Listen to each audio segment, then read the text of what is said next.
मैं प्रीति पांडे आप सबका मेरे YouTube चैनल पर स्वागत करती हूँ। केदारनाथ की यात्रा के दौरान मैं वीडियो नहीं बना पाई क्योंकि मेरे साथ मेरे बच्चे भी थे तथा पहाड़ों की चढ़ाई करना साथ साथ में वीडियो बनाना मैंने वो उचित नहीं समझा, क्योंकि पहाड़ों की चढ़ाई के साथ साथ अपने साथ घोड़े वगैरह है वो भी साथ में चलते रहते हैं, तो बच्चों का ध्यान रखें या वीडियो बनाए। तो मैंने सोचा बाद में ही घर पे जाने के बाद मैं वीडियो बनाऊंगी, इसलिए घर पे आने के बाद अब मैं वीडियो बना रही हूँ।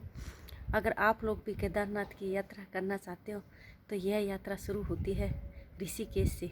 हरिद्वार, अगर आप केदारनाथ जाने चाहते हो तो हरिद्वार से है ऋषिकेश, और ऋषिकेश से आपको वो रजिस्ट्रेशन कराना है। वो रजिस्ट्रेशन कराना पड़ता है केदारनाथ के लिए। ऐसे तो ये हरिद्वार में भी रजिस्ट्रेशन होता है। अगर वहाँ भीड़ हो, जैसे हम लोगों ने हरिद्वार से ही रजिस्ट्रेशन कराया था, तो हरिद्वार में हमें बहुत समय लग गया। कभी कभी भीड़ हो भी जाती है, तो अगर भीड़ न हो तो आप लोग हरिद्वार में भी रजिस्ट्रेशन वो केदारनाथ के लिए करा सकते हो। रजिस्ट्रेशन कराने के लिए मैं आपको जगह बताती हूँ। रेलवे स्टेशन बस स्टैंड के पास आप किसी को भी पूछ सकते हो, ऋषिकुल नाम की जगह है। वहाँ केदारनाथ, बद्रीनाथ, चारों धाम, गंगोत्री, यमुनोत्री जो चारों धाम है, वहाँ दर्शन के लिए रजिस्ट्रेशन होता है। तो आप आईडी और वगैरह लेके जाओ तो आप रजिस्ट्रेशन वो करा सकते हो। वहाँ रजिस्ट्रेशन होता है। अगर आपको वहाँ भीड़ है तो आप ऐसे मत समझना ये हमें परेशानी हुई, मैं आपको बता रही हूँ। अगर वहाँ भीड़ है तो आप अगर केदारनाथ की दर्शन के लिए जा रहे हो तो वही रजिस्ट्रेशन ऋषिकेश में भी होता है। साथ ही साथ मैं आपको बताना चाहूँगी रजिस्ट्रेशन सोनप्रयाग में भी होता है, यानी 2-3 जगह है वो रजिस्ट्रेशन होता है। ऐसे आप परेशान मत होना कि यहाँ भीड़ है मैं रजिस्ट्रेशन यहीं लाइन में लग के खड़े होके कराऊँ। आगे भी वो रजिस्ट्रेशन होता है। तो आप, क्योंकि आगे है ऋषिकेश से ही आगे हमें जाना पड़ता है सोनप्रयाग, तो आप ऋषिकेश में भी वो रजिस्ट्रेशन करा सकते हैं। और वो ऋषिकेश में जो रजिस्ट्रेशन होता है वह बस स्टैंड के पास ही होता है। ये आपको बता दूं, बस स्टैंड रेलवे स्टेशन थोड़ी दूर की जगह है वो, तो बस स्टैंड पर वो रजिस्ट्रेशन आराम से आपका हो जाएगा। ज़्यादा भीड़ वगैरह भी नहीं होती।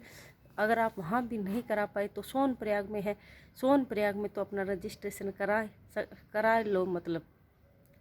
तो मैं यही बताना चाहूँगी कि हमारी जो यात्रा शुरू होती है वो होती है गौरीकुंड से।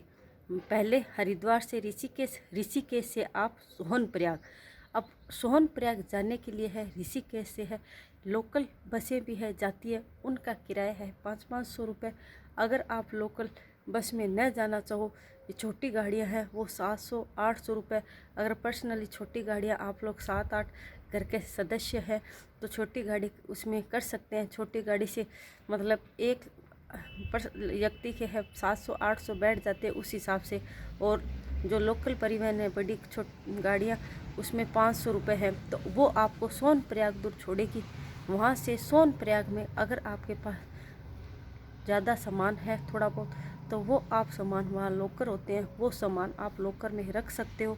तथा आगे गौरीकुंड से केदारनाथ की यात्रा के लिए है आप लोग जो सर्दी के कपड़े हैं वो ले जाना है, वो ना भूलें, क्योंकि सर्दी के कपड़े हैं वो ले जाना ज़रूरी होता है। वहाँ पड़ती है ठंड। अब और साथ ही है पहाड़ों की चढ़ाई, साथ ही साथ है वो बारिश भी होती रहती है। तो रेन कोट है, जो शूज़ हैं वो ले जाना, रेन कोट ले जाना, जैकेट वगैरह है ये आपको ले जानी ही है। साथ ही साथ इतना ज़्यादा भी सामान नहीं लेके जाना, क्योंकि हमें पहाड़ों की चढ़ाई भी करनी है। इतना भी ज़्यादा सामान नहीं होना चाहिए।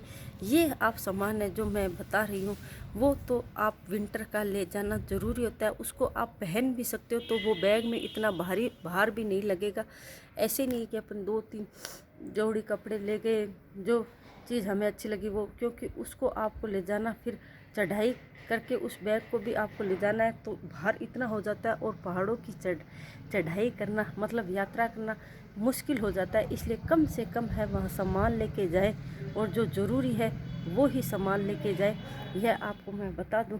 साथ ही साथ एक लकड़ी डंडा है वो ले जाना। मान लो हम थके हुए नहीं हैं, हमने आराम करा हुआ है और हम ये सोच रहे हैं कि ये डंडा किस काम का है, तो मैं ये बता दूं कि वो लकड़ी है वो ले जानी बहुत ज़्यादा ज़रूरी है, क्योंकि वो ही हमारा है वो सहारा बनती है वहाँ थोड़ी सी चढ़ाई करने के बाद।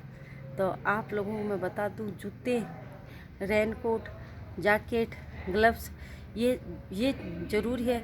ज़्यादा इतना कपड़े वगैरह का आप सामान नहीं लेके जाओ। थोड़ी थोड़ी अगर आप ज़्यादा थकान होती है तो थोड़ी थोड़ी है देर यात्रा करके बीच में है आप लोग रुक सकते हो, रुकने के लिए भी है वहाँ जगह है। और आप लोगों को बताना चाहूँगी कि खाने पीने की है वो कोई दिक्कत नहीं आती, बस दिक्कत यह है थोड़ी बहुत सावधानी से हमें है वो यात्रा करनी होती है, क्योंकि एक तरफ है थोड़ी बहुत है वो खाइयाँ हैं, पानी चलता रहता है अगर, और दूसरी तरफ है वो पैदल है हमें चढ़ाई करनी होती है, साथ ही साथ घोड़े भी चलते रहते हैं। जिससे न चला जाए वो लोग है घोड़ों से है यात्रा कर सकते हैं। साथ ही साथ पालकी भी है, उसमें भी बैठ के आजकल है वो हेलीकॉप्टर्स भी है। जो लोग बूढ़े हैं, वृद्धजन है, यात्रा नहीं कर सकते हैं तो वो लोग है हेलीकॉप्टर से भी बाबा केदारनाथ के दर्शन कर सकते हैं। तो ये दर्शन करने के लिए बहुत सी ऐसी है वो, मैं आपको बता दूं कि मतलब हम लोग पैदल यात्रा जो नहीं कर सकते हैं वो हेलीकॉप्टर से और घोड़ों से तथा पालकी से इनसे है वो यात्रा कर सकते हैं। 15-16 साल से ऊपर हैं वो बच्चे हैं, 15 साल से उनको ही यात्रा के लिए है वो लेके जाए, क्योंकि मैं आपको बता दूँ इससे छोटे बच्चों के लिए है चलना है यात्रा, पहाड़ों की चढ़ाई है वहाँ खड़ी है, उनके लिए है वो यात्रा करना काफ़ी मुश्किल हो जाता है, क्योंकि साथ में वहाँ का है वो मौसम है वो बदलता रहता है, एक जैसा है रहता नहीं है, कभी बारिश भी हो जाए। और पहाड़ों की है वो चढ़ाई खड़ी है। और एक मैं आपको यह बताना चाहूँगी, पहाड़ी लोग तो है वो फिर भी है वो चढ़ जाते हैं, जैसे हम लोग है वो मैं राजस्थानी हूँ तो राजस्थानी जैसे हमारे इलाके में सड़कें हैं, मिट्टी है, तो इसमें तो चलना आसान होता। अगर हमें पहाड़ों की चढ़ाई करनी है तो वो बहुत हमारे लिए मुश्किल हो जाती है, इसलिए छोटे बच्चों को न लेके जाए तो उस अच्छा रहेगा।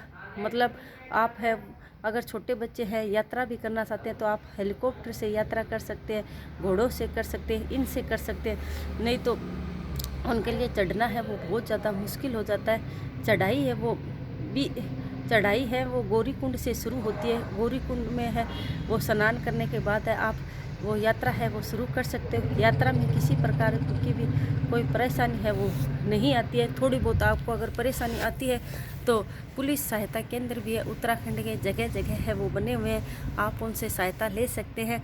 दवाई की भी है पूरी है वो व्यवस्था रहती है, बस थोड़ी बहुत है चलने में है वो दिक्कत आए तो वहाँ भी है हमें दवाई है वो मिल जाती है, कोई परेशानी की बात नहीं है, आप लोग आराम से यात्रा कर सकते हैं।